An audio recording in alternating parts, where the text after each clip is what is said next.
Костер угасал. В нем едва теплилась жизнь.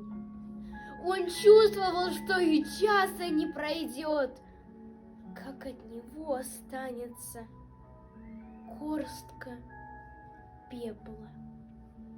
Он слабо потрескивал, взывая о помощи, и ручей, пробегавший мимо, участливо спросил: «Вам воды?» Костер зашипел от бессильной злости. Ему не хватало только воды в его положении. Ручей прошурчал какие-то извинения и заспешил прочь. И тогда над угасающим костром склонились кусты. Ни слова не говоря, они протянули ему свои ветки. Что значит протянутая вовремя ветка помощи? Костер поднялся, опираясь на кусты, и оказалось, что он не такой уж маленький. Кусты затрещали под ним и потонули в пламени. Их некому было спасать, а костер уже рвался вверх.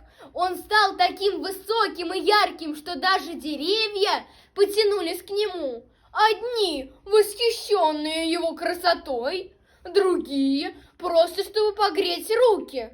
Дальние деревья завидовали тем, которые оказались возле костра, и сами мечтали к нему приблизиться.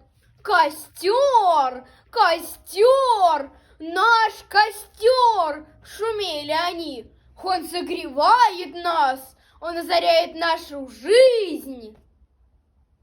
А ближние деревья трещали еще громче, но не от восхищения, а от того, что костер подминал их под себя, чтобы подняться еще выше.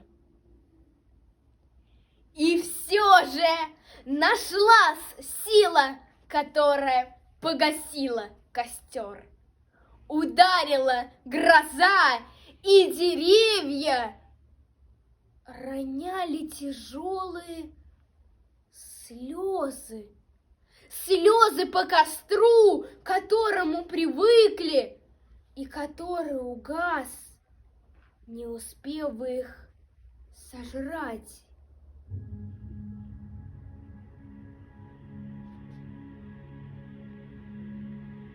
И только позже, гораздо позже, когда высохли слезы, они разглядели огромное черное пепелище на том месте, где бушевал костер. Нет, не костер, пожар, лесной пожар, страшное, стихийное бедствие.